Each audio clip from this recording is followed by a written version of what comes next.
খ্রিস্টানরা তো পরাজিতই হয়ে যাবে। ইতালির রাজধানী রোম বিজয়, ভারত বিজয়, পুরো পৃথিবীতে মুসলমানদের জয় জয়কার থাকবে। হাদিস থেকে আমি যতটুকু চিন্তা ভাবনা করে দেখেছি, এটাই বেশি খাপ খায়, এটাই বেশি মিলে, যে দাজ্জাল বের হওয়ার পূর্বে, ইমাম মাহদি আসার আগেই, অথবা ইমাম মাহদির সাথী, অথবা ইমাম মাহদির সহ, যেটাই বলেন, দাজ্জাল এবং ঈসা ইসলাম আসার পূর্বে পৃথিবী মুসলমানদের, মসজিদে আকসা মুসলমানদের, তুরস্ক মুসলমানদের, ইতালি, পুরো ইউরোপ মুসলমানদের, ভারত মুসলমানদের, সবই মুসলমানদের। মুসলমানদের বিজয় যখন সর্বোচ্চ স্তরে, এবং দাজ্জালের কোনো ষড়যন্ত্র যখন আর কাজে দিচ্ছে না, দাজ্জালের পক্ষ হয়ে পৃথিবীতে কাজ করবে এরকম কোনো বড় শক্তি আর পৃথিবীতে নাই, এবার নিজেই দাজ্জাল বের হয়ে আসবে।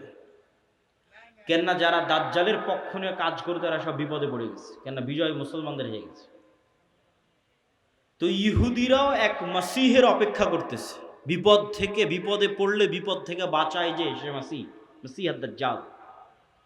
খ্রিস্টানেরাও ঈসা মাসিহ, বিপদে পড়লে বিপদ থেকে বাঁচায় যে সেই মাসিহ ঈসা আলাইহিস সালাম বিপদ থেকে বাঁচাবে।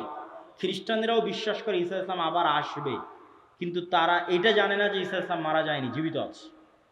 আমরা জানি ঈসা আলাইহিস সালাম মারা যাননি, জীবিত আছে। আর তারা মনে করে মরে গেছে, কিন্তু পুনর্জন্ম হয়ে পুনরায় ঈসা আলাইহিস সালাম পৃথিবীতে আসবে, তাদেরকে বাঁচানোর জন্য, খ্রিস্টানদের বাঁচানোর জন্য। তাহলে সারা পৃথিবীর সবাই শেষ জামানার একজন বিশাল মাসিহের অপেক্ষায়। এবং আধুনিক এখনকার বিশ্বের যতগুলো নিউজ চ্যানেল রিপোর্ট, সবগুলোতেই বর্তমান যে যুদ্ধ চলতেছে, এই যুদ্ধ নিয়েও এই আলোচনাগুলো আমাদের দেশে নয়, এই অঞ্চলে নয়, ইউরোপ এবং আমেরিকায় আলোচিত হচ্ছে। যারা বিশ্ব শাসন করে তাদের কাছে, তাদের ভাষায় দাজ্জাল হচ্ছে অ্যান্টি ক্রাইস্ট ইংরেজিতে, আর মালহামা হচ্ছে আর্মাগেড্ডন, আর জেসাস ঈসা আলাইহিস সালাম উনি আসবেন। অ্যান্টি ক্রাইস্ট না আসলে জেসাস আসবে না। অ্যান্টি ক্রাইস্ট মানে দাজ্জাল। আর অ্যান্টি ক্রাইস্ট ততক্ষণ আসবে না যতক্ষণ না ইহুদিরা জেরুজালেমে একত্রিত হচ্ছে, এটা তাদের বিশ্বাস। ইভাঞ্জেলিক্যাল খ্রিস্টিয়ান যারা, যারা ইঞ্জিল কেন্দ্রিক খ্রিস্টান, তাদের বিশ্বাস। তো ফলত তাদেরও ঈসা আলাইহিস সালামকে নিয়ে আসতে হবে, ইহুদিদেরও একজন মাসিহ লাগবে। ফলত সবাই সেইটারকে সামনে নিয়ে কাজ করতেছে, যে ওইটা যত দ্রুত ঘটানো যাবে তত দ্রুত মনে করতেছে আমাদের বিজয়। কিন্তু সবার কামনা অনুযায়ী তো কাজ হবে না, সবার চাওয়া অনুযায়ী কাজ হবে না। কেননা সবাই ভুল বুঝবে, ভ্রান্তিতে পা দিবে। কি কি ভ্রান্তিতে পা দিবে বলি? ইহুদিদের আসল মাসিহা যিনি, আসল মাসিহ যিনি, তিনি তো চলেই এসেছেন, কিন্তু তারা তো গ্রহণ করেন। ইহুদিদের প্রকৃত মাসিহ তো ছিল মুহাম্মদ সাল্লাল্লাহু আলাইহি ওয়াসাল্লাম নিজেই। মুহাম্মদ সাল্লাল্লাহু আলাইহি ওয়াসাল্লামের অপেক্ষায় তারা মদিনায় গিয়ে বসে থাকতো, অনেক আগে গিয়ে বসেছিল, ইমান তো আনেনি। তো এরা তো মাসিহকে চিনতে পারে, ঈসা আলাইহিস সালাম তো মাসিহ চিনতে পারেন, ইমান আনেনি, ঈসা আলাইহিস সালামকে হত্যা করার চেষ্টা করেছে, নিকৃষ্ট। তো এই জন্য এদের সঠিক মাসিহ এরা পাবে না, এরা দাজ্জালকেই মনে করবে আমাদের মাসিহ, কিন্তু দাজ্জাল তো হবে ভ্রান্ত। এই জন্য দাজ্জালের অনুসারী কারা হবে? ইহুদিরা। রাসূল সাল্লাল্লাহু আলাইহি ওয়াসাল্লাম বলছেন, ইয়াতবাউদ দাজ্জাল ৭০ আলফা ইহুদ মিন আসবাহান। ইরানের ইস্পাহান শহরের ৭০,০০০ ইহুদি দাজ্জালের অনুসারী হবে। তাহলে ইহুদিরা দাজ্জালকে মাসিহ মনে করে দাজ্জালের অনুসারী হবে, কিন্তু দাজ্জাল তো পরাজিত হবে। কিন্তু প্রথম প্রথম যখন দাজ্জাল আসবে তখন তো সব ক্ষমতা দাজ্জালের হাতে, ফলত যে কেউ পথভ্রষ্ট হয়ে যাবে। তো এই অংশের সামারিটা করি। এই অংশের সামারি হচ্ছে, দাজ্জাল এবং ঈসা আলাইহিস সালাম আসার পূর্বে মুসলমানেরা পৃথিবী বিজয় করবে এবং ইহুদি এবং খ্রিস্টানরা বিপদে পড়বে। যেহেতু ইহুদি এবং খ্রিস্টানরা বিপদে পড়বে, বিশেষ করে ইহুদিরা, তো এখন ইহুদিদের বাঁচানোর জন্য দাজ্জাল বের হবে। এবং যেহেতু দাজ্জালের পক্ষে কাজ করার মতো আর পৃথিবীতে কেউ অবশিষ্ট নাই, এই জন্য এবার দাজ্জাল নিজেই বের হবে। দাজ্জাল যখন নিজেই বের হবে তখন এক নিমিষে, এক সেকেন্ডে সকল ক্ষমতা দাজ্জালের কাছে চলে যাবে। মুসলমানেরা হতভম্ব, হতবিহব্বল হয়ে যাবে। আকাশও বৃষ্টি বর্ষণ করে না, জমিনও ফসল উৎপাদন করে না, দুর্ভিক্ষই নিয়তি ইমান নিয়ে বাঁচার জন্য। তথা সেই সফল যে বলবে আমি মরতে প্রস্তুত কিন্তু ইমান বিক্রি করতে প্রস্তুত নই, সেই সফল যার একটা টাকার প্রতি অবৈধ লোভ নাই, অবৈধ একটা টাকার প্রতি ন্যূনতম লোভ নাই। আপনি নিজেই নিজের আত্মা এবং নফসকে চেক করেন যে আপনার একটা টাকার প্রতি যদি, অবৈধ টাকার প্রতি যদি ন্যূনতম লোভ থাকে, আপনি দাজ্জালের ফিতনা থেকে বাঁচতে পারবেন না। পরকালে যার বিশ্বাস সর্বোচ্চ পর্যায়ে, পরকালে যার বিশ্বাস সর্বোচ্চ লেভেলে, ও দাজ্জালের ফিতনা থেকে বাঁচতে পারবে। আসহাবুল উখদুদ ওয়াস সামাই যাতিল বুরুজ ওয়াল ইয়াউমিল মাউউদ ওয়া শাহিদু ওয়া মাশহুদ কুতিলা আসহাবুল উখদুদ। ওদের বলা হলো হয় ঈমান না হয় সামনে আগুন, ঝাঁপিয়ে পড়ো। তো ওরা বলল আমরা আগুনেই ঝাঁপিয়ে পড়ব। তো ওরা আগুনে কেমনে ঝাঁপিয়ে পড়বে, এটা ছাড়া সম্ভব নয় ঝাঁপিয়ে পড়া, যদি ওই আগুনে জান্নাত না দেখে। আর নিজের বাড়িতে যে এসি রুম আছে ওখানে জাহান্নামের আগুন জ্বলতেছে। তো ওরা এটা বিশ্বাস করে যে আমি যদি আমার এসি রুমে ফিরে যাই ঈমান পরিত্যাগ করে, তাহলে ওই এসিরা বাতাস নয়, ওটা জাহান্নামের আগুন। আর যদি সামনের আগুনে ঢুকে যাই তাহলে এটা আগুন নয়, এটা জান্নাত। তো এই সেম ঘটনা তো দাজ্জালের সময় হবে। দাজ্জালের জান্নাতে যে ঢুকবে ও ঢুকে গেল জাহান্নামে, আর দাজ্জালের জাহান্নামে যে ঢুকবে ও ঢুকে গেল জান্নাতে। তাহলে পরকালের উপর ইয়াকিন না থাকলে তো আপনি দাজ্জালের ফিতনা থেকে বাঁচতে পারবেন না। তাহলে এবার দাজ্জালের আবির্ভাবের পর সারা পৃথিবীর সব মুমিন মুসলমান বিপদে, কোনো খাবার নাই, অসহায়, কিচ্ছু না। এবার বিপদগ্রস্ত মুমিন মুসলমানদের বাঁচানোর জন্য আসবে ঈসা আলাইহিস সালাম। এই হলো প্রেক্ষাপট। তাহলে শুরুতে বিপদে ইহুদি খ্রিস্টানেরা, বাঁচাতে আসবে দাজ্জাল। সব ক্ষমতা তখন দাজ্জালের কাছে। বিপদে এবার মুসলমানেরা। কোন মুসলমানেরা? যারা সব দেশ বিজয় করে শেষ করে দিয়েছে। তুরস্ক বিজয় করেছে, মসজিদে আকসা, ভারত, তারপরে ইতালি, সব বিজয় শেষ করে দিয়েছে। ওরা এখন চরম বিপদে। এবার ওদেরকে বাঁচানোর জন্য আসবে ঈসা আলাইহিস সালাম। ঈসা আলাইহিস সালামও এমন অলৌকিক ক্ষমতা নিয়ে আসবেন যে তার নিঃশ্বাস যতদূর পর্যন্ত যাবে, নিঃশ্বাসে কাফের মারা যাবে। আল্লাহু আকবার, আল্লাহু আকবার। নিঃশ্বাসের স্পর্শে কাফের মারা যাবে, রাসূল সাল্লাল্লাহু আলাইহি ওয়াসাল্লাম বলছেন। আর ঈসা আলাইহিস সালামের অলৌকিকত্ব এত টপ লেভেলের হবে যে দাজ্জালকে আলাদা করে হত্যা করা লাগবে না। দাজ্জাল যদি শুধু দেখে ঈসা আলাইহিস সালামের দিকে, ইয়াজুবু কামা ইয়াজুবুল মা, পানিতে লবণ দিলে যেভাবে গলে যায় সেভাবে গলে যাবে, ছেড়ে দিলে গলেই মারা যাবে। কিন্তু ঈসা আলাইহিস সালাম ছাড়বেন না, নিজে হাতে হত্যা করবেন। যেখানে হত্যা করবেন ওটাও ইসরায়েলের সীমানার মধ্যে। ইসরায়েলের বর্তমান রাজধানী তেল আবিব থেকে অতি নিকটে বাবে লুদ নামক জায়গায় দাজ্জালকে ঈসা আলাইহিস সালাম হত্যা করবেন। তো যেই ঈসা আলাইহিস সালাম এবং যেই মুমিন মুজাহিদেরা পৃথিবীর সবচেয়ে বড় ফিতনা দাজ্জালকে হত্যা করবে, তাদেরকে এবার আল্লাহ বলবে তোমরা তো এত বড় ফিতনা মোকাবেলা করলা, এখন আমার এমন একদল বান্দা বের হবে, ইয়াখরুজু ইবাদি লা ইয়াদানি লি আহাদিন, কারো পক্ষে সম্ভব নয় যে আমার ওই বান্দাদের মোকাবেলা করে। ঈসা আলাইহিস সালাম এত বড় নবী, তিনি পৃথিবীর সবচেয়ে বড় ফিতনা দাজ্জালকে হত্যা করলেন, তাকে আল্লাহ বলছে তুমিও পারবা না। এখন যারা বের হবে, অতএব মুমিন মুজাহিদদের নিয়ে তুমি তুর পাহাড়ে আশ্রয় নাও।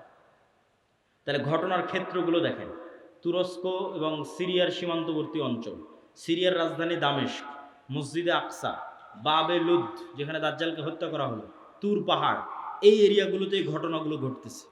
শেষ সময়ের ঘটনা এখানেই ঘটবে, শামে ঘটবে।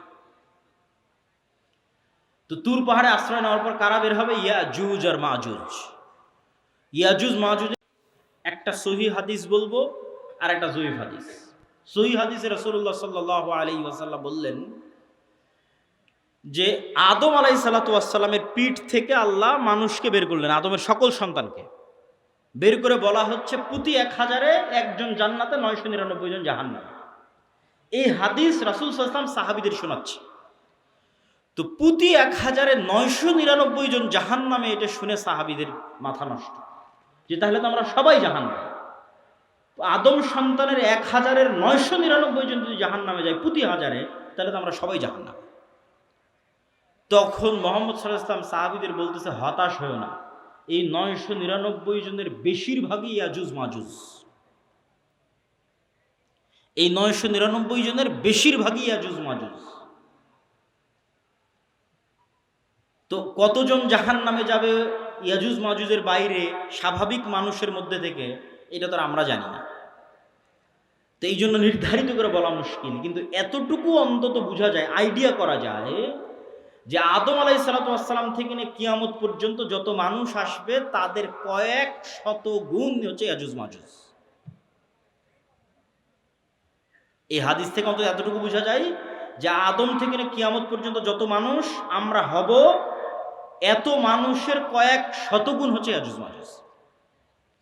আর জয়ীফ হাদিসটা কি? জয়ীফ হাদিসটা হচ্ছে যে ইয়াজুজ মাজুজের এক প্রজন্ম তার জীবদ্দশায় 1000 প্রজন্মকে দেখে। বুঝেন, আমরা মানুষ জীবদ্দশায় সর্বোচ্চ 2টা প্রজন্ম দেখি অথবা 3টা প্রজন্ম। আমি, আমার বাপ, আমার দাদা, আমার দাদা তার ছেলেকে দেখেছে, তার ছেলে আব্দুল্লাহকে দেখেছে, তাহলে 2 প্রজন্ম দেখেছে, দেখতেই দুনিয়া থেকে শেষ। তো ইয়াজুজ মাজুজের এক প্রজন্ম তাদের জীবদ্দশায় 1000 প্রজন্মকে দেখে। তাহলে কিভাবে তাদের জন্ম বৃদ্ধির হার এবং কিভাবে তাদের বৃদ্ধির হার, এটা সব উলদে আদমের সন্তান। তো এরা পৃথিবীতে বের হয়ে সব পানি ফসল আদি যা আছে সব খেয়ে শেষ করবে এবং তাদের এই ভয়ঙ্কর ভয়াবহতায় তুর পাহাড়ে ঈসা আলাইহিস সালাম বিপদে মুমিন মুজাহিদদের নিয়ে, খাবার নাই, ওই সেম কষ্ট, দাজ্জাল থাকতে যে কষ্ট ছিল ওই কষ্ট। এখান থেকে আপনি আর একটা জিনিস শিখেন যে আপনি কত বড় নবী, কত বড় উলিয়া, কত বড় মুজাহিদ, তাও আল্লাহ আপনাকে কিভাবে বিপদ দিয়ে পরীক্ষা করতেছে। কেমন বিপদ? এত বড় নবী তাও খাবার নাই। যে নবী নিজে হাতে দাজ্জালকে হত্যা করেছে তার খাবার নাই, সে নবী এখন আল্লাহর কাছে কাঁদতেছে যে আল্লাহ এই বিপদ থেকে বাঁচান। তো এই জন্য সবসময় আল্লাহর সামনে নত, আল্লাহর সামনে সাহায্য, এটা ছাড়া কোনো রাস্তা নেই। তো ঈসা আলাইহিস সালামের কান্নাকাটি এবং মুমিন মুজাহিদদের কান্নাকাটিতে আল্লাহ সুবহানাহু ওয়া তাআলা ইয়াজুজ মাজুজের শরীরে এক প্রকার পোকামাকড় এবং অসুখ দিবেন। তারা মারা যাবে কেমন করে? হাদিসের বাক্যটা শুনেন, কামাউতি নাফাসিন ওয়াহিদিন। একটা মানুষ মারা গেলে যা হয় পুরো ইয়াজুজ মাজুজ একসাথে ওইভাবে মারা যাবে, যেন একটা মানুষ মারা গেল। তথা একটা মানুষ মরতে যতটুকু সময় লাগে পুরো ইয়াজুজ মাজুজ কোটি কোটি হাজার হাজার ওইভাবে একসাথে at a time, at a moment, at a second মারা যাবে। তো এবার ঈসা আলাইহিস সালাম জমিনে ফিরে আসবেন, তো জমিনে পা রাখার জায়গা নাই। এত কোটি কোটি মানুষ যদি মরে পড়ে থাকে কি অবস্থা, লাশের দুর্গন্ধ। এবার ঈসা আলাইহিস সালাম আবার আল্লাহর কাছে কান্নাকাটি করবে, দোয়া করবে। তখন আল্লাহ সুবহানাহু ওয়া তাআলা রাসূল সাল্লাল্লাহু আলাইহি ওয়াসাল্লামের ভাষা অনুযায়ী আনাকি ইবিলিল বুখত গোত্রের উটের কুঁজ যেমন উঁচু হয়, ওই রকম উঁচু কুঁজ বিশিষ্ট একদল পাখিকে পাঠাবেন, যেই পাখি হাজার হাজার কোটি কোটি লাখ লাখ লাশকে নিয়ে যে এমন জায়গায় ফেলে দিবে যেখানে মানুষ বসবাস করে না। উত্তর মেরু হোক, দক্ষিণ মেরু হোক, সাইবেরিয়া হোক, যেখানে হোক, আল্লাহ ভালো জানেন, যেখানে আল্লাহ বলবেন। তারপরে আসমান বৃষ্টি বর্ষণ করে এই জমিনকে পরিষ্কার করে দিবে। তারপরে ঈসা আলাইহিস সালামের শাসন চলবে হাদিস অনুযায়ী 7 বছর, আর বাইবেলের বর্ণনা অনুযায়ী 1000 বছর। তো 7 বছর ঈসা আলাইহিস সালামের এই শাসনে এতটা নিরাপত্তা এবং শান্তি বিরাজ করবে যে এতদিন যত যুদ্ধ বিগ্রহের সামগ্রী ছিল এগুলো কাজে লাগবে না, ওগুলো জ্বালিয়ে পুড়িয়ে দেওয়া ছাড়া কোনো কাজ নাই। আর এত বরকত আসমান এবং জমিন উন্মুক্ত করে দিবে যে একটা ডালিম একটা গ্রাম খাবে, একটা গাভীর দুধ একটা পুরো বংশ খাবে, এত বরকতে আল্লাহ পরিপূর্ণ করে দিবে। তারপরে এক শীতল বাতাসে মুমিন মুসলিম এবং ঈসা আলাইহিস সালাম সবাই মারা যাবে, শুধু ফাসিক এবং ফাজেরেরা পৃথিবীতে থাকবে। এবার যত হাদিস শুনেছেন এই ধরনের, যে পৃথিবীতে এমন একদিন আসবে যে কোরআন পড়ার কেউ থাকবে না, এখন সেগুলো আল্লাহ নাম নেওয়ার কেউ থাকবে না, এগুলো ঈসা আলাইহিস সালামের মরার পর। মানুষ জেনায় লিপ্ত হবে খোলা মাঠে কুকুর শ্রীগালের মতো, লজ্জা বুঝবে না, এগুলো ঈসা আলাইহিস সালামের আগে নয়। ঈসা আলাইহিস সালামের আগে কোরআন থাকবে, দিন থাকবে, এটা তো পূর্ণতায় পৌঁছে যাবে। এখন পতন দেখতে পাচ্ছেন, কিন্তু আল্লাহ মুতিম্মু নূরিহি আগেই বলে নিয়েছে আয়াতগুলো, এই দিন তো সারা পৃথিবী বিজয় করবে, আর এই বিজয় ধারা তো ঈসা আলাইহিস সালামের আসার আগেই শুরু হয়ে যাবে। তাহলে কিভাবে কোরআন হাদিস শেষ হবে? শেষ হবে না, এগুলো আরো বাড়বে। কিন্তু এটা শেষ যে হবে সেটা কখন? ঈসা আলাইহিস সালামের মরার পর। তখন আর নাই, তখন কোরআন নাই, হাদিস নাই, আল্লাহর নাম নাই, মানুষের লজ্জা উঠে যাবে। এই ফাসিক ফাজরের উপর আল্লাহ সুবহানাহু ওয়া তাআলা কিয়ামত কায়েম করবেন।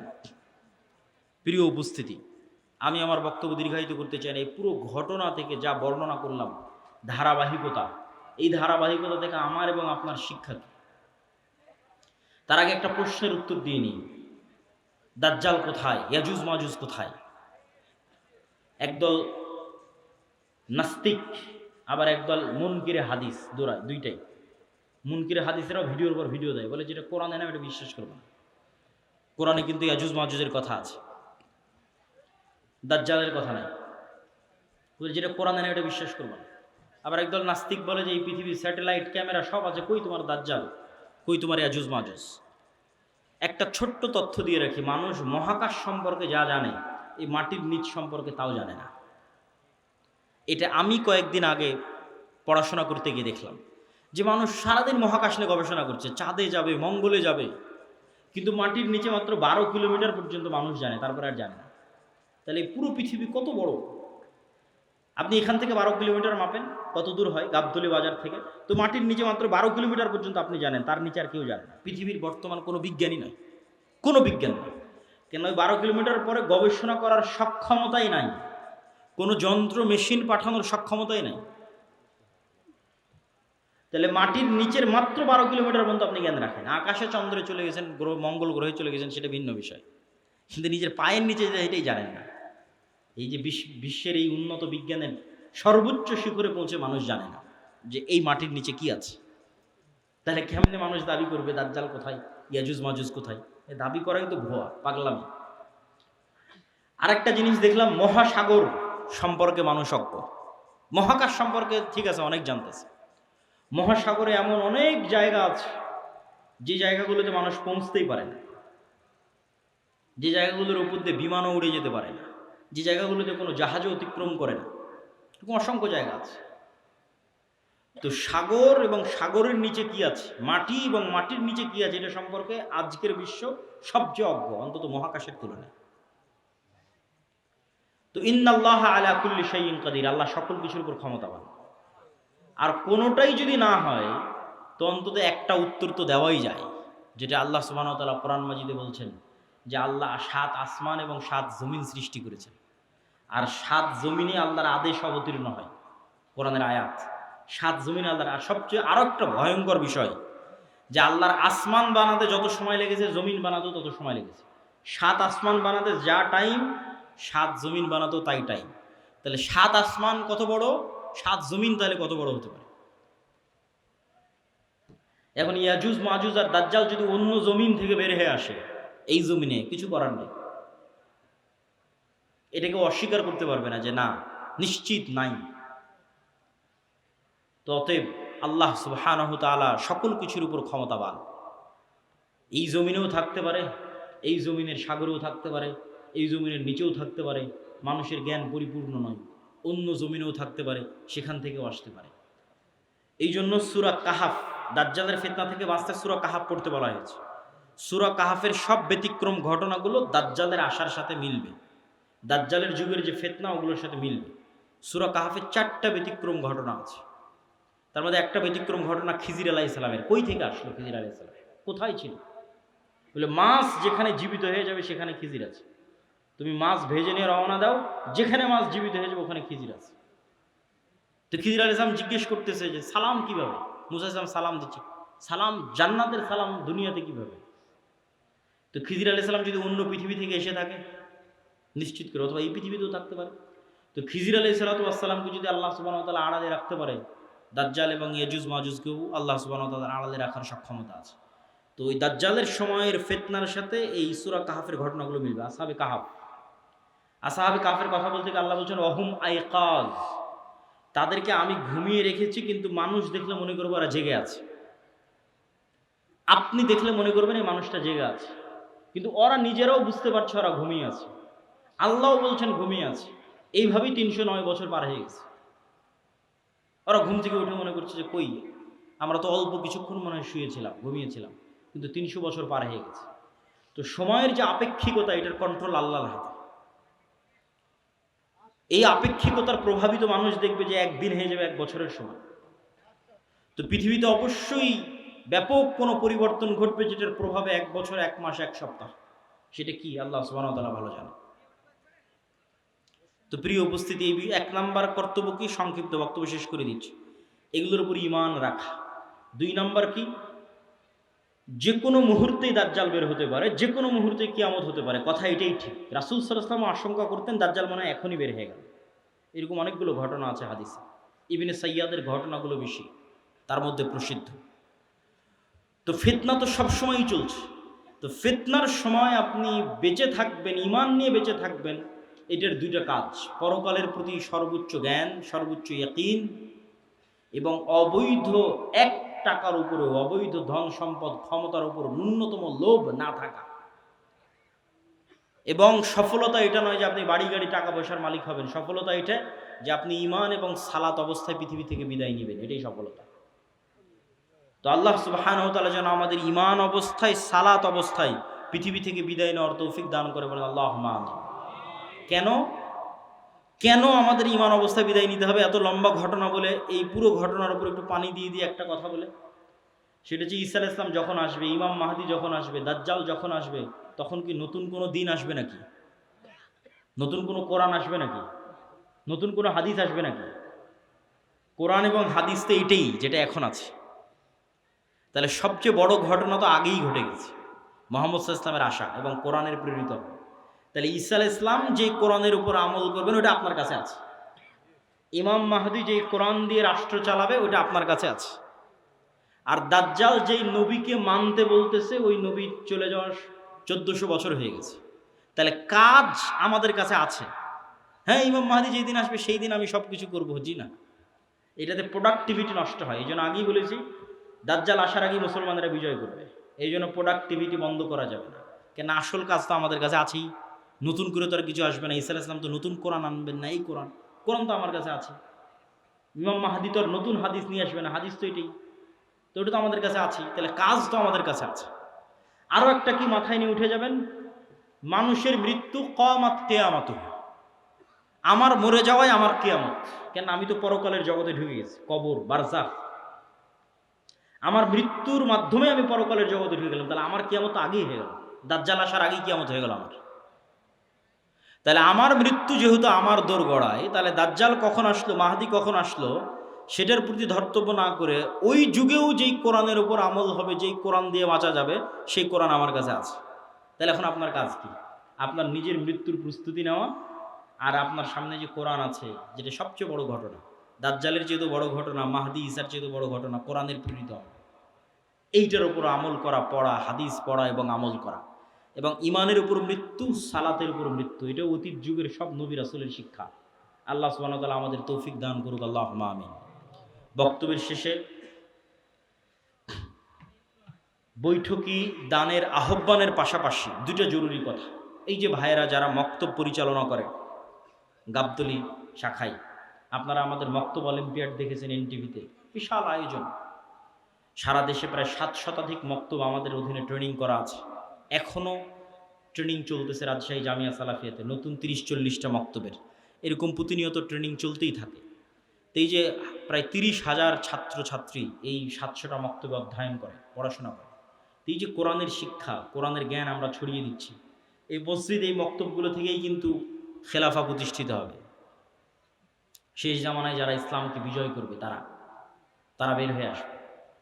এই মসজিদ, এই মক্তবগুলোকে আপনাদের মূল্যায়ন করতে হবে এবং নিজ নিজ মসজিদে মক্তব চালু করা এটা কঠিন কিছু নয়। ভাই, আপনাদের অধীনে মক্তব কেমনে চালাবো? অনেকেই প্রশ্ন করে। অতি সহজ। আপনি আমাদের যে অফিসিয়াল নাম্বার আছে সেখানে ফোন দিয়ে বলবেন পরের ট্রেনিং কবে, আপনার মক্তবের শিক্ষককে ট্রেনিংয়ে পাঠিয়ে দেবেন। ট্রেনিংয়েই তাকে সব বুঝিয়ে দেওয়া হবে কিভাবে কী হবে না হবে, মক্তব কেমনে চালাবে। শুধু এতটুকু জানা যে পরের ট্রেনিং কবে, এর জন্য কোনো বুকিংও লাগবে না, কিছু লাগবে না। ট্রেনিং শুনে জামিয়া সালাফিয়ায় ঢুকে যেতে হবে, যে ঠিক আছে এতটার সময় ট্রেনিং, আমি এসেছি, 7 দিনের প্রস্তুতি নিয়ে যেতে হবে। অতি সহজ।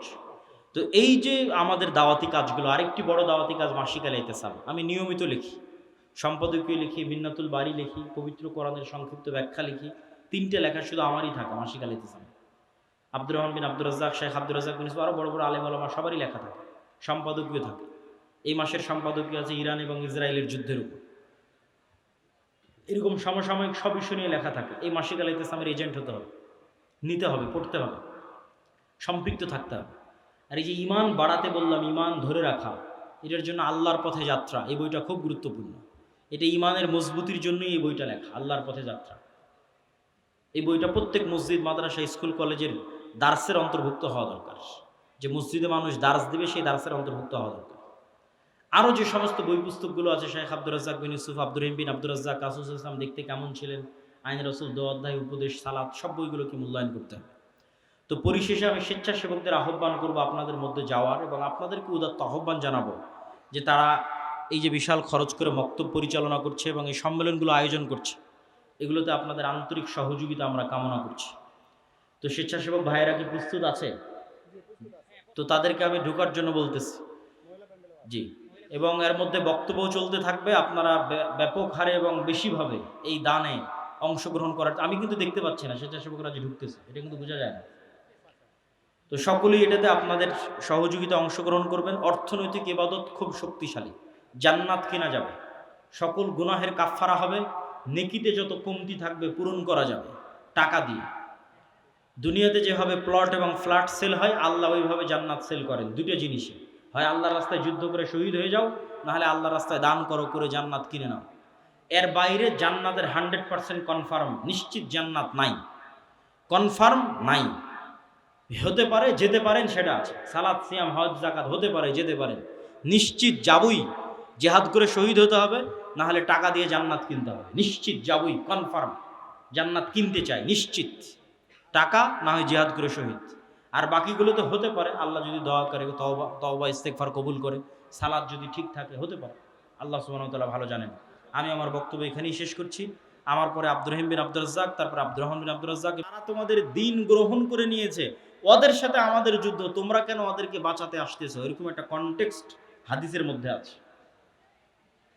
তখন মদিনার মানুষেরা উত্তরে বলবে, আমরা আমাদের ভাইদেরকে একাই ছেড়ে দিতে পারি না, অতএব এই যুদ্ধে আমরা অংশগ্রহণ করবই করব। এখানে ভাইদেরকে বলতে দুটোই উদ্দেশ্য হতে পারে, সিরিয়ার মুসলমানদেরকে, অথবা রোমানদের মধ্যে যারা বন্দী হয়েছিল, খ্রিস্টান, পরে মুসলমান হয়ে গেছে, ওদেরকে এরা চাচ্ছে নিয়ে নিতে, যে আমরা তো আমাদের লোকজনকেই চাচ্ছি, তোমাদের কি সমস্যা? ওদেরকে বাঁচাতে এরা বলবে, না, আমাদের মুসলিম ভাইদেরকে আমরা একাই ছেড়ে দিতে পারি না। তখন ওই যুদ্ধ হবে। তো এবার এই যে 10 জন অশ্বারোহী রওনা দিল দাজ্জালের অনুসন্ধানে, দাজ্জালকে খুঁজতে, তখনও দাজ্জাল বের হয়নি। তো কিন্তু মুজাহিদ বাহিনী হতবিহব্বল, তটস্থ, হতভম্ব হয়ে যাবে। কেননা দাজ্জালের ফিতনা পৃথিবীর সবচেয়ে বড় ফিতনা। আদম আলাইহিস সালাতু ওয়াস সালাম যেই ফিতনায় পা দিয়ে জান্নাত থেকে বের হয়ে গেছেন, ওটাও ফিতনা। আল্লাহ বললেন, এই গাছের নিকটে আসিও না, এই গাছের ফল খেও না। খেয়ে নিলেন। তো ফল খেতে নিষেধ করাটা ফিতনা, খেয়ে নিলেন, ফিতনায় পড়ে গেলেন, ফিতনা থেকে বাঁচতে পারলেন না। কাবিল হাবিলকে হত্যা করলো, এটাও ফিতনা। নূহ আলাইহিস সালাতু ওয়াস সালামের কওম আগের যুগের সৎ কর্মশীল পরহেজগার বান্দাদের মূর্তি বানিয়ে পূজা করতে লাগলো, ওটাও ফিতনা। লূত আলাইহিস সালাতু ওয়াস সালামের কওম জেনায় লিপ্ত হয়ে গেল, এটাও ফিতনা। কিন্তু এগুলো একটাও ফিতনা দাজ্জালের ফিতনার মতো বড় নয়, এটা বুঝতে হবে। দাজ্জালের ফিতনা আকবারু ফিতান আলা ওয়াজহিল আরজ। আদম আলাইহিস সালাম যেই ফিতনায় পা দিয়েছেন, ওইটার চাইতে, কাবিল যে ফিতনায় পা দিয়েছিল, ওইটার চাইতে, নূহ আলাইহিস সালামের কওম যে ফিতনায় পা দিয়েছিল, ওইটার চাইতে, আদ, সামুদ, কওমে লূত, তারা যেই ফিতনায় পা দিয়েছিল, ওইটার চাইতে সবচেয়ে বড় ফিতনা দাজ্জালের ফিতনা। আর এই ফিতনা মোকাবেলা করবে উম্মতে মুহাম্মদ, সর্বশ্রেষ্ঠ উম্মত মোকাবেলা করবে পৃথিবীর সবচেয়ে বড় ফিতনার। কেন দাজ্জালের ফিতনা সবচেয়ে ভয়ঙ্কর, এটা বুঝতে হবে আপনাকে। আমি স্বেচ্ছাসেবক ভাইদের আবারও দৃষ্টি আকর্ষণ করছি যে আমাদের ডানে লোকজনের সংখ্যা বেশি হয়ে যাচ্ছে, পিছনে একটু বসার ব্যবস্থা, এবং বামে এখনো ফাঁকা আছে। বামে একটু বসার ব্যবস্থা এবং মানুষজনকে এইদিকেও একটু বসার জন্য উদ্বুদ্ধ করা। প্রিয় উপস্থিতি, কেন দাজ্জালের ফিতনা সবচেয়ে ভয়াবহ? দেখেন, কওমের নূহ আলাইহিস সালামের কওম যখন বড় বড় আল্লাহওয়ালা পীর বুজুর্গ দিনদার মানুষের মূর্তি বানালো, তখন তারাও জানতো যে এই মূর্তির কোনো ক্ষমতা নাই। ইয়া আবাতি লিমা তা'বুদু মা লা তাসমাউ। ইব্রাহিম আলাইহিস সালাম বাপকে বলছে, হে আমার বাপ, এমন মূর্তির কেমনে ইবাদত করো যে শুনতেও পায় না, দেখতেও পায় না।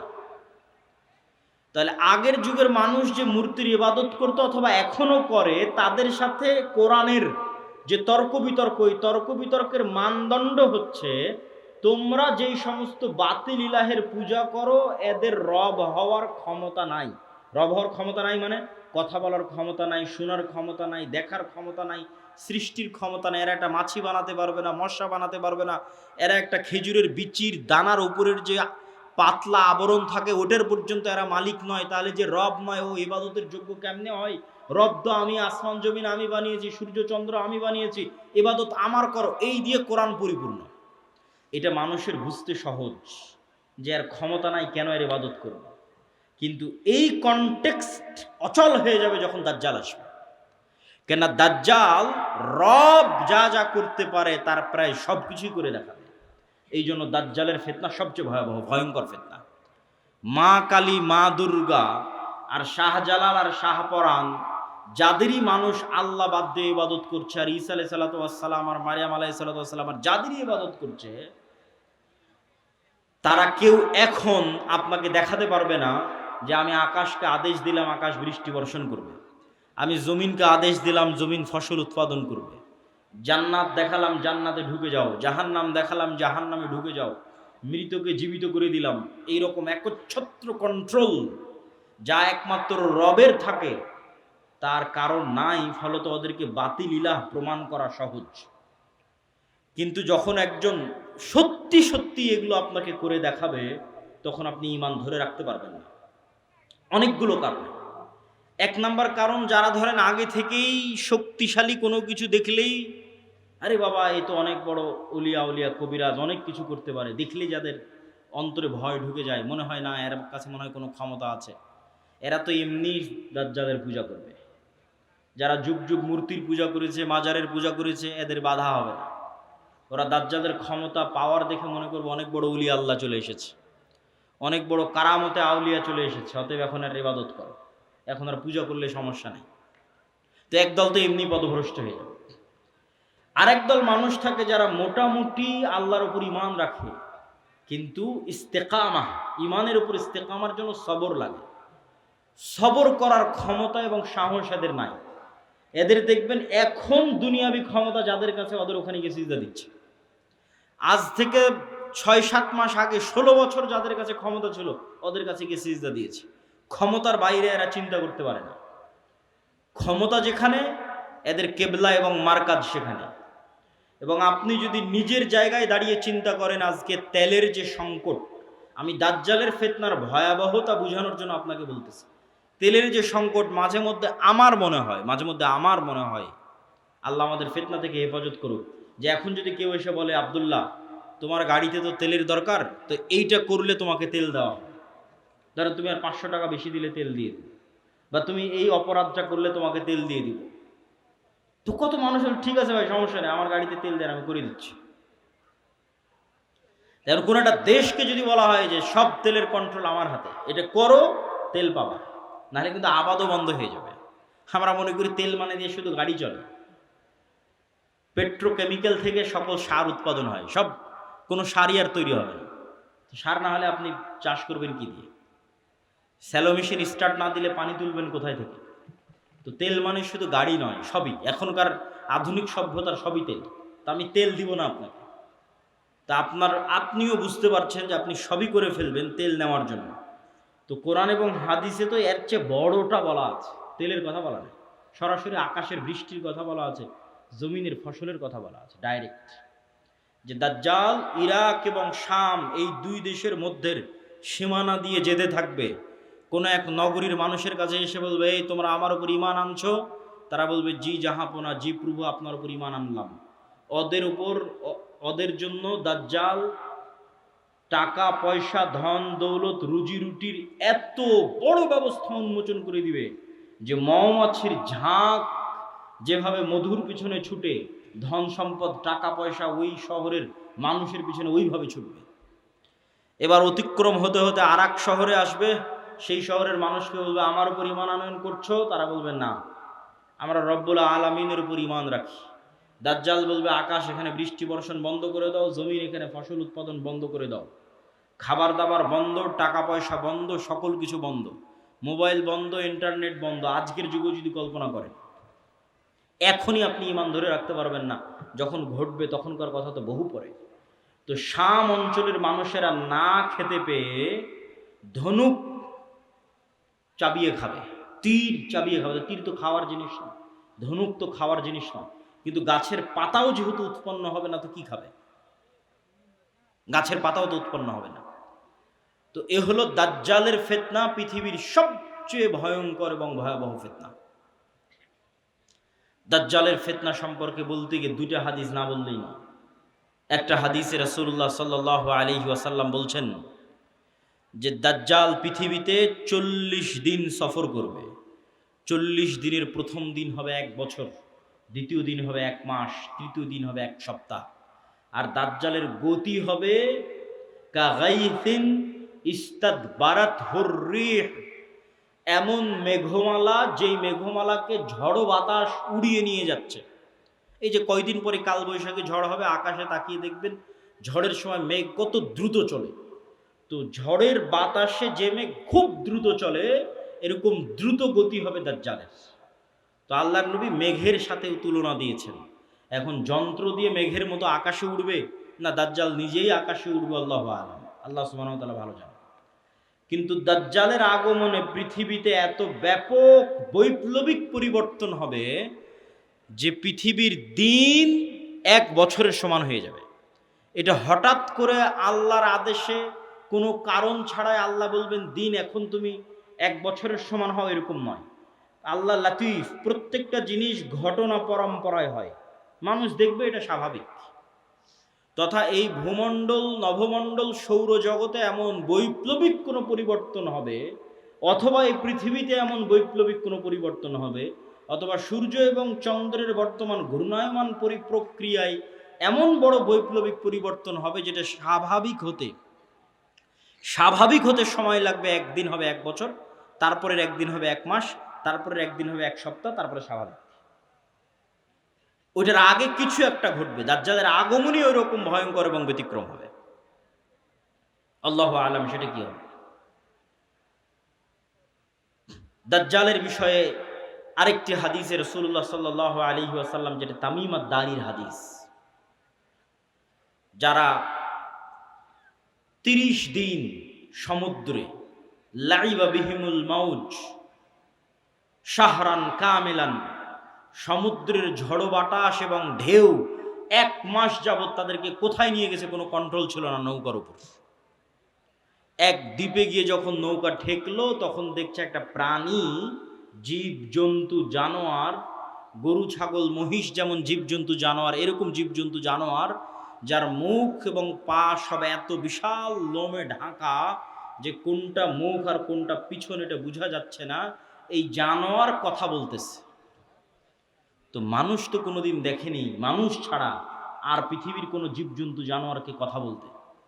তো আরবের ওই মানুষেরা এই জানোয়ারকে কথা বলতে দেখে মনে করেছে এটা জিন, শয়তান, কিন্তু জীবজন্তু জানোয়ার। ও বলছে আনাল জাসসাস, আমি গোয়েন্দা, একটা মানুষ তোমাদের সাথে সাক্ষাতের অপেক্ষা করছে, এদিকে যাও। তো তামিম আদ-দারি বলছে আমরা যখন ওই মানুষের কাছে গেলাম, বিশাল দেহের মানুষ, এত বিশাল দেহের মানুষ আগে কোনোদিন কখনো দেখিনি। তো দাজ্জালের বিশাল দেহের হওয়াটা কি ব্যতিক্রম কিছু? ব্যতিক্রম কিছু না। আমরা এখন 5 ফিট 5 ইঞ্চি 6 ফুট হয়ে গেছি, কিন্তু আদি পিতা আদম আলাইহিস সালাম তো আর 5 ফিট ছিলেন না। আদম আলাইহিস সালাম ছিলেন 60 দেরা, 60 হাত, 60 গজ, 40 মিটার, প্রায় 10 তলা 15 তলার সমান উঁচু। তাহলে এখন যদি আদম আলাইহিস সালাম আমার সামনে উপস্থিত হয়, তাহলে আমি তো আশ্চর্য হয়ে যাবো, কারণ এই বিশাল দেহের মানুষ তো আমি কোনোদিন দেখিনি। তাহলে দাজ্জাল বিশাল দেহের হবে, এটা ব্যতিক্রম নয়, কেননা দাজ্জাল তো আদমেরই সন্তান, মিন উলদে আদম, আদমের সন্তান। তো তার হাত, তার হাঁটু এবং তার কাঁধ এমন শক্ত করে বাঁধা আছে। আমরা তাকে জিজ্ঞেস করলাম তুমি কে? সে বলে আমার পরিচয় তোমরা জানবেই, তোমরা বলো তোমরা কারা। তা আমরা আমাদের পুরো ঘটনা বললাম। এবার দাজ্জাল 4টা প্রশ্ন করেছে। নাখাল বাইসান, আইনে জোগার, বহাইরা তাবারিয়া, নাবিয়ুল উম্মিয়িন। বহাইরা তাবারিয়া, sea of Galilee, lake of Tiberias. নাখলে বাইসান, বাইট শিয়ান। আর আইনে জোগার, স্প্রিং অফ জোয়ার। আর নাবিয়ুল উম্মিয়িন, পড়ালেখা জানে না, লিখতে জানে না, পড়তে জানে না, এমন নবী। আমাদের নবী মুহাম্মদ সাল্লাল্লাহু আলাইহি ওয়াসাল্লাম লিখতেও জানতেন না, পড়তেও জানতেন না। উনি দেখে যে পড়বেন এটা জানতেন না, কোরআন মুখস্থ করেছিলেন। প্রিয় উপস্থিতি, তো দাজ্জাল তাদেরকে এই যে চারটে জিজ্ঞেস করলো, চারটে জিজ্ঞাসার প্রথম তিনটে জিজ্ঞাসার সাথে পানি কানেক্টেড আছে, পানি এবং চাষ কানেক্টেড আছে। সি অফ গ্যালিলি, পানির উৎস, বহায়রা তাবারিয়া, ইসরায়েলের সীমানার মধ্যে। এখন এটা ইসরায়েলের সীমানার মধ্যে। বাইবেলের প্রফেসি অনুযায়ী তথা বাইবেলের বর্ণনা অনুযায়ী ঈসা আলাইহিস সালাতু ওয়াস সালাম যত মুজিজা দেখাতেন সব এই সাগরে, এই সাগরের আশেপাশে, এই লেক, এই হ্রদ, এই খালের আশেপাশে। তো দাজ্জাল বলছে একদিন এখানে পানি থাকবে না। এখন পানি দাজ্জাল আসার আগেই শেষ হবে সেটা ঠিক না, আসলে না, দাজ্জাল আসার শেষ হবে না। কেন আরাক হাদিসে বলতেছে ইয়াজুজ মাজুজ যখন বের হবে তখন ওরা বহায়রা তাবারিয়ার পানি খেয়ে শেষ করে দিবে, খেয়ে শেষ করে দিয়ে অন্যদিকে আগাবে পানি শেষ করার জন্য। তাহলে পানি যদি দাজ্জাল আসার আগেই শেষ হয় তাহলে ইয়াজুজ মাজুজ আবার কোথায় পানি পাবে? এটাও তো একটা প্রশ্ন। কিন্তু দাজ্জাল বলছে এখানে একদিন পানি থাকবে না। তার মানে কি ইয়াজুজ মাজুজ এসে শেষ করবে ওটার ভবিষ্যৎবাণী, না দাজ্জাল আসার আগেই শেষ হবে? মানে অনেকেই দেখি এখন খুঁজে যে বহায়রা তাবারিয়াতে পানি শেষ হচ্ছে কিনা, সেটার জন্য বলতেছে যে পানি যে দাজ্জাল আসার আগেই শেষ হবে এটা মনে করাটা একদম 100% ঠিক এটা বলা যাবে না। কেন আরাক হাদিসে কি বলা হচ্ছে? ইয়াজুজ মাজুজ এসে বহায়রা তাবারিয়ার পানি খেয়ে নেবে। তো বলে এখানে একদিন পানি থাকবে না। 2 নম্বর কি? নাখাল বাইসান, বাইসানের খেজুর বাগান, এটাও ইসরায়েলের একটা বড় শহর, বাইত শিয়ান। বলে এখানে কি মানুষ খেজুর চাষ করে? তো বলে করে। তো বলে এখানে একদিন পানিও থাকবে না, খেজুর চাষের ব্যবস্থাও থাকবে না। তার বলে আইনে জোগার, স্প্রিং অফ জোয়ার, এটার বর্ণনাও বাইবেলে আছে। আগের যেমন বহায়রা তাবারিয়ার বর্ণনা বাইবেলে আছে, এই আইনে জোগার, স্প্রিং অফ জোয়ার, এটার বর্ণনাও বাইবেলে আছে। কি হিসেবে আছে? লূত আলাইহিস সালাতু ওয়াস সালাম যেখানে ছিলেন ওই শহরটা যখন আল্লাহ ধ্বংস করে দিলেন, যে লূত আলাইহিস সালাতু ওয়াস সালামকে যেখানে তিনি আশ্রয় দিলেন সেখানে তার জন্য পানির ব্যবস্থা, অথবা যে জায়গায় তিনি আশ্রয় নিয়েছিলেন সেই জায়গা হচ্ছে স্প্রিং অফ জোয়ার। এই জন্য ওই বহায়রা তাবারিয়ার স্প্রিং অফ জোয়ার, আইনে জোগার, এই দুটেই খ্রিস্টানরা ব্যাপক হারে দেখতে যায়, ভিজিট করতে যায়। তো এখান থেকে আমাদের জানার বিষয় কি? এই হাদিস থেকে জানার বিষয় হচ্ছে দাজ্জাল প্রশ্ন করেছে একটা নির্দিষ্ট জায়গায়, যার প্রত্যেকটা এরিয়া 30-40 কিলোমিটারের মধ্যে। এই বহায়রা তাবারিয়া বলেন, আইনে জোগার বলেন, নাখাল বাইসান বলেন, এই বগুড়া জেলার মধ্যে, মানে একটা সেম এরিয়ার মধ্যে। তথা কিয়ামতের পূর্ব মুহূর্তের ফিতনার বর্ণনাগুলো নিশ্চিতভাবে কিয়ামতের পূর্ব মুহূর্তে যা যা হবে এগুলো মক্কা মদিনার বাইরে, মক্কা মদিনায় হবে না। মক্কা মদিনা ফিতনা মুক্ত থাকবে।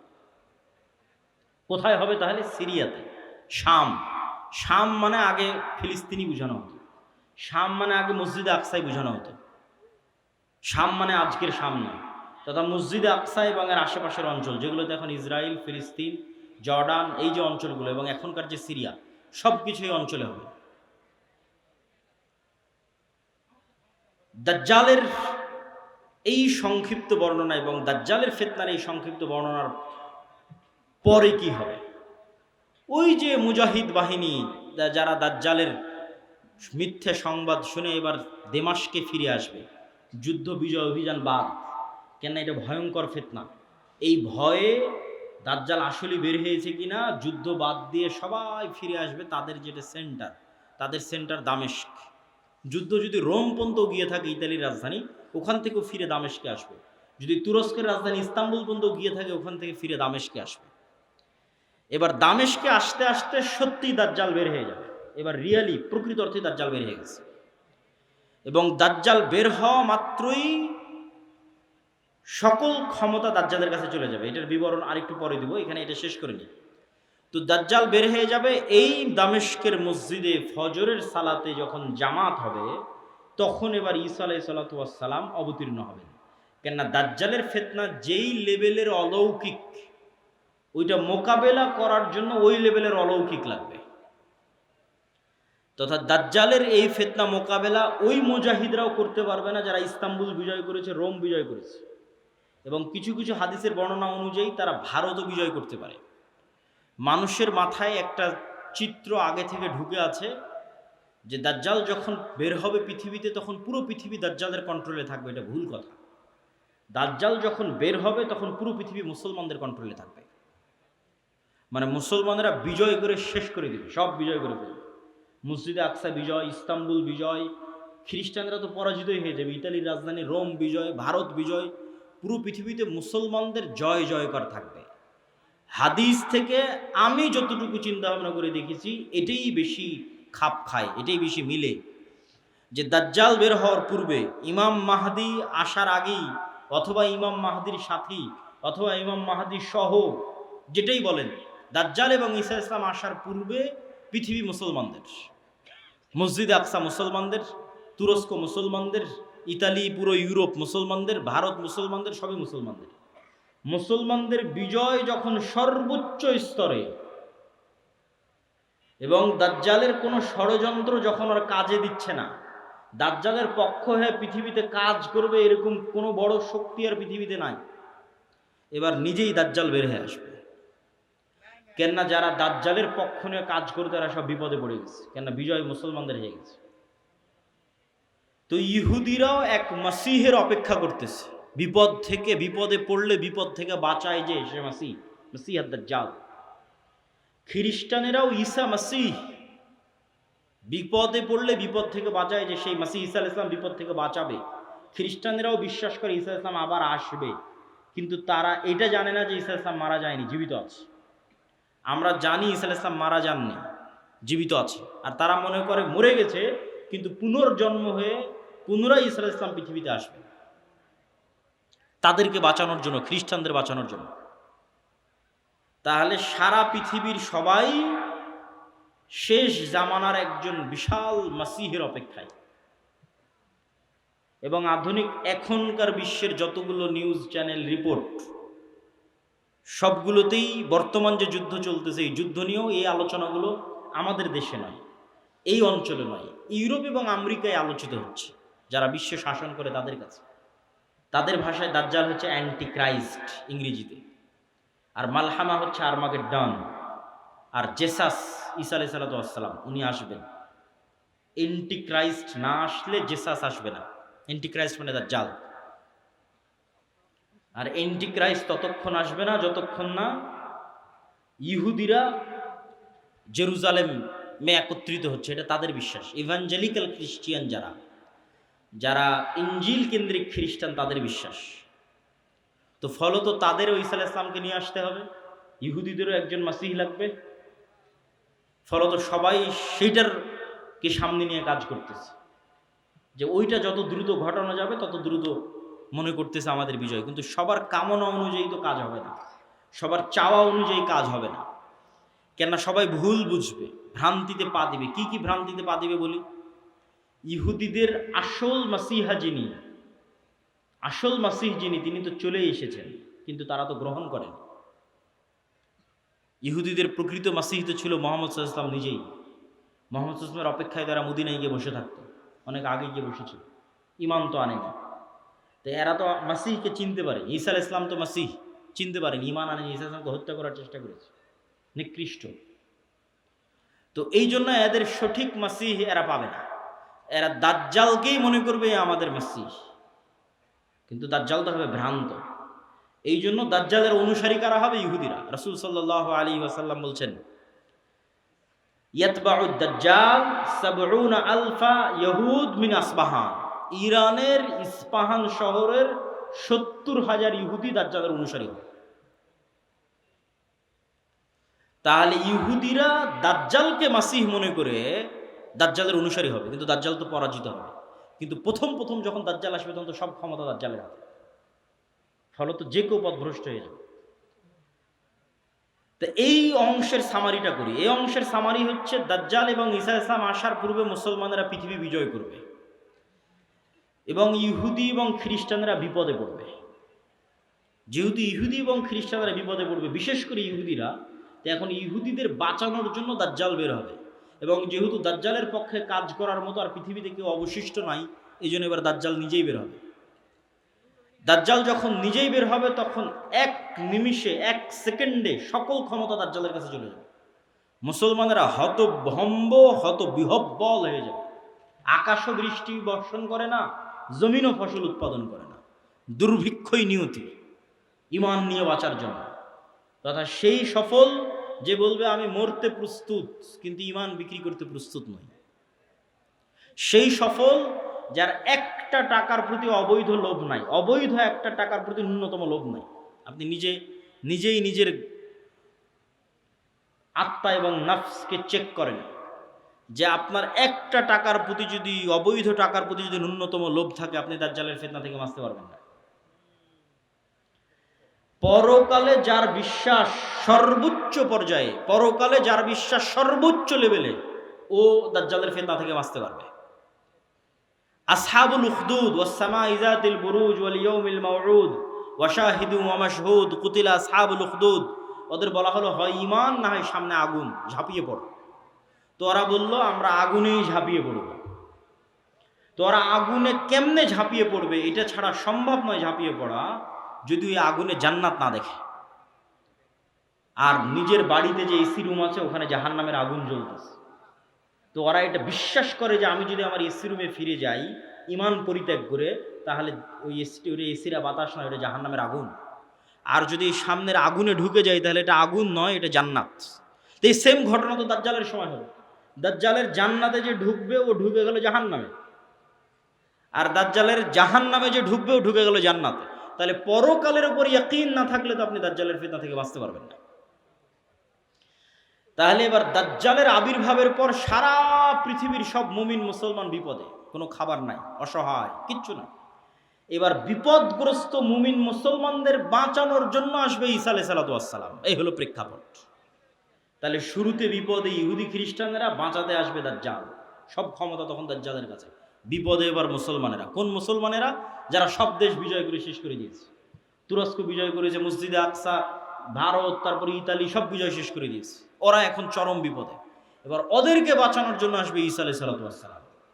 ঈসা আলাইহিস সালামও এমন অলৌকিক ক্ষমতা নিয়ে আসবেন যে তার নিঃশ্বাস যতদূর পর্যন্ত যাবে, নিঃশ্বাসে কাফের মারা যাবে। আল্লাহু আকবার, আল্লাহু আকবার। নিঃশ্বাসের স্পর্শে কাফের মারা যাবে, রাসূল সাল্লাল্লাহু আলাইহি ওয়াসাল্লাম বলছেন। আর ঈসা আলাইহিস সালামের অলৌকিকত্ব এত টপ লেভেলের হবে যে দাজ্জালকে আলাদা করে হত্যা করা লাগবে না। দাজ্জাল যদি শুধু দেখে ঈসা আলাইহিস সালামের দিকে, ইয়াজুবু কামা ইয়াজুবুল মা, পানিতে লবণ দিলে যেভাবে গলে যায় সেভাবে গলে যাবে, ছেড়ে দিলে গলেই মারা যাবে। কিন্তু ঈসা আলাইহিস সালাম ছাড়বেন না, নিজে হাতে হত্যা করবেন।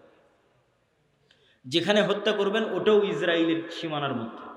ইসরায়েলের বর্তমান রাজধানী তেল আবিব থেকে অতি নিকটে বাবে লুদ নামক জায়গায় দাজ্জালকে ঈসা আলাইহিস সালাম হত্যা করবেন। তো যেই ঈসা আলাইহিস সালাম এবং যেই মুমিন মুজাহিদেরা পৃথিবীর সবচেয়ে বড় ফিতনা দাজ্জালকে হত্যা করবে, তাদেরকে এবার আল্লাহ বলবে তোমরা তো এত বড় ফিতনা মোকাবেলা করলা, এখন আমার এমন একদল বান্দা বের হবে, ইয়াখরুজু ইবাদি লা ইয়াদানি লি আহাদিন, কারো পক্ষে সম্ভব নয় যে আমার ওই বান্দাদের মোকাবেলা করে। ঈসা আলাইহিস সালাম এত বড় নবী, তিনি পৃথিবীর সবচেয়ে বড় ফিতনা দাজ্জালকে হত্যা করলেন, তাকে আল্লাহ বলছে তুমিও পারবা না। এখন যারা বের হবে, অতএব মুমিন মুজাহিদদের নিয়ে তুমি তুর পাহাড়ে আশ্রয় নাও। তাহলে ঘটনার ক্ষেত্রগুলো দেখেন। তুরস্ক এবং সিরিয়ার সীমান্তবর্তী অঞ্চল, সিরিয়ার রাজধানী দামেস্ক, মসজিদে আকসা, বাবে লুদ যেখানে দাজ্জালকে হত্যা করা হলো, তুর পাহাড়, এই এরিয়াগুলোতে এই ঘটনাগুলো ঘটতেছে। শেষ সময়ের ঘটনা এখানেই ঘটবে, শামে ঘটবে। তো তুর পাহাড়ে আশ্রয় নেওয়ার পর কারা বের হবে? ইয়াজুজ আর মাজুজ। ইয়াজুজ মাজুজ